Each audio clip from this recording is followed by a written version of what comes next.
Hollow promises. That's what Republican Senator Mike Lee is calling both Speaker Boehner and Senate Majority Leader Reid's debt plans. You may remember Senator Lee introduced cut, cap, and balance and the GOP's plan of attack that passed the House last week but got ignored in the Senate. So what does Senator Lee think we should do now? Senator Mike Lee, author of the Freedom Agenda, joins us. And you actually didn't introduce the one in the House. You've been a supporter of it. I should make that clear. You're in the Senate. That's right. That's right. Where are we? Tell me. Well, we're at a moment at which the House of Representatives has been unable to come up with another package. And remember, they did pass the Cut, Cap, and Balance Act a couple weeks ago. There are a number of representatives in the House that I'm told are now refusing to join on to any bill that doesn't include a balanced budget amendment as part of the package. This, of course, pleases me because this is what I've been saying since before I was even sworn in to the United States Senate, that we need a permanent solution before we acquire more permanent debt. And a balanced budget amendment is the only way to do that. Well, I spoke to James Rosen about that minutes ago, one of our correspondents.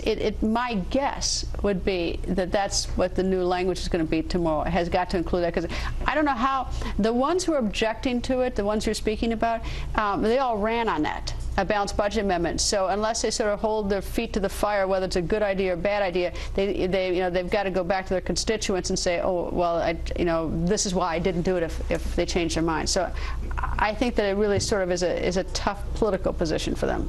Well, yeah, it is. It is. And look, elections have consequences. That's why we have them. And a lot of us ran on this platform. And the people want change. They deserve change. They deserve for their government to start treating them with more respect in this area. Would a separate balanced budget amendment bill, would that satisfy, do you think?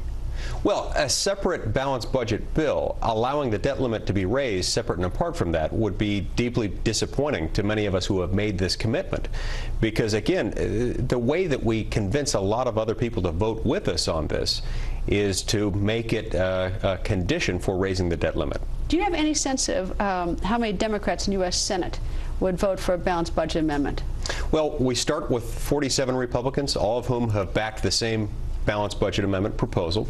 Then we take into account that we've got 23 Democrats who have in the past at one point or another said that they would support a balanced budget amendment.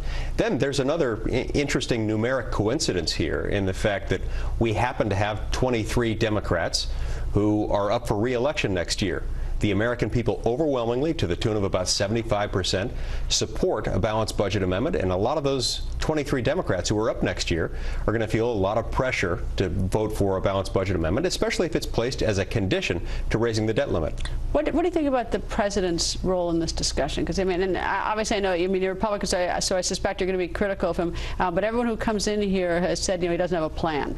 Does he? Have you heard? Well, he doesn't. He doesn't, Greta. I mean, all he has said all along. What is he doing then? I'm not sure. What he has been doing is obstructing the efforts of a lot of Republicans in the House and the Senate to put forward a deal that will allow him to get the debt limit that is that a fair? I mean, like he has a different ideology than the Republicans. It's not just a different ideology. It's one thing to say someone's obstructing. It's another thing to say that, look, this is what he passionately believes is best for the country.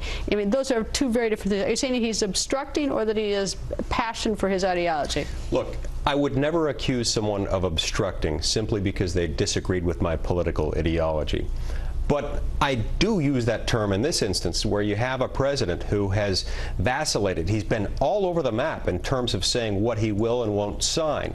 One day he says never, ever, under any circumstances, a short-term debt limit increase deal. The next day he says the opposite. One day he'll say we have to have a tax increase. The next day he backs off on that slightly. The point is, this is a process that really ought to, because the Constitution requires it to, begin in Congress with the House of Representatives and the Senate. At that point, anything that Congress passes is presented to the president, and he can make his decision to sign or veto or allow it to pass into law without his signature. All right, tell me what happens. The Boehner bill gets passed. Let's say tomorrow. Comes over to the Senate. You don't get to vote on it. I mean, it's never. Let's say that Senator Harry Reid never calls it to the floor. So you don't vote on it. That would be a tremendous affront to the American people. All right, let's say for the second time, they're refusing to vote on something passed by the House. All right, let's say that there is a vote in the Senate and goes down. Then what? Where are we?